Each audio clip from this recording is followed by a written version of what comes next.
Now faith is the assurance of things hoped for, proof of things not seen. For by this the elders obtained testimony. By faith we understand that the universe has been framed by the word of God, so that what is seen has not been made out of things which are visible. By faith Abel offered to God a more excellent sacrifice than Cain, through which he had testimony given to him that he was righteous, God bearing witness with respect to his gifts, and through it he, being dead, still speaks. By faith Enoch was taken away, so that he wouldn't see death, and he was not found because God translated him. For he had this testimony given to him, that before his translation he had been well-pleasing to God. Without faith it is impossible to be well-pleasing to him. For he who comes to God must believe that he exists, and that he is a rewarder of those who seek him.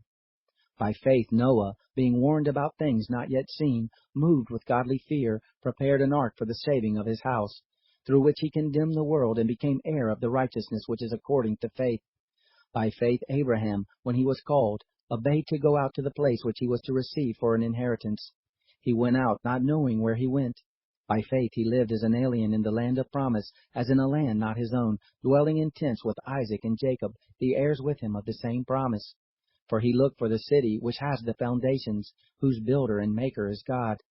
By faith even Sarah herself received power to conceive, and she bore a child when she was past age, since she counted him faithful who had promised.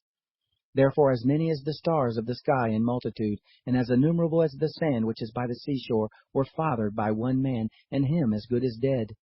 These all died in faith, not having received the promises, but having seen them, and embraced them from afar, and having confessed that they were strangers and pilgrims on the earth. For those who say such things make it clear that they are seeking after a country of their own. If indeed they had been thinking of that country from which they went out, they would have had enough time to return. But now they desire a better country, that is, a heavenly one. Therefore God is not ashamed of them, to be called their God, for he has prepared a city for them. By faith Abraham, being tested, offered up Isaac. Yes, he who had gladly received the promises was offering up his one and only son, even he to whom it was said, In Isaac will your seed be called, accounting that God is able to raise up even from the dead. Figuratively speaking, he also did receive him back from the dead. By faith Isaac blessed Jacob and Esau, even concerning things to come. By faith Jacob, when he was dying, blessed each one of the sons of Joseph, and worshipped, leaning on the top of his staff. By faith Joseph, when his end was near, made mention of the departure of the children of Israel, and gave instructions concerning his bones. By faith Moses, when he was born, was hidden for 3 months by his parents, because they saw that he was a beautiful child, and they were not afraid of the king's commandment. By faith Moses, when he had grown up, refused to be called the son of Pharaoh's daughter, choosing rather to share ill treatment with God's people than to enjoy the pleasures of sin for a time, accounting the reproach of Christ greater riches than the treasures of Egypt, for he looked to the reward. By faith he left Egypt, not fearing the wrath of the king, for he endured, as seeing him who is invisible. By faith he kept the Passover and the sprinkling of the blood, that the destroyer of the firstborn should not touch them.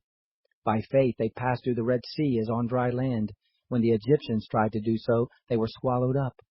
By faith the walls of Jericho fell down, after they had been encircled for 7 days. By faith Rahab the prostitute didn't perish with those who were disobedient, having received the spies in peace. What more shall I say? For the time would fail me if I told of Gideon, Barak, Samson, Jephthah, David, Samuel, and the prophets, who through faith subdued kingdoms, worked out righteousness, obtained promises, stopped the mouths of lions, quenched the power of fire, escaped the edge of the sword, from weakness were made strong, grew mighty in war, and turned to flight armies of aliens. Women received their dead by resurrection. Others were tortured, not accepting their deliverance, that they might obtain a better resurrection. Others were tried by mocking and scourging, yes, moreover, by bonds and imprisonment. They were stoned, they were sawn apart, they were tempted, they were slain with the sword. They went around in sheepskins and goatskins, being destitute, afflicted, ill-treated, of whom the world was not worthy, wandering in deserts, mountains, caves, and the holes of the earth. These all, having had testimony given to them through their faith, didn't receive the promise, God having provided some better thing concerning us, so that apart from us they should not be made perfect.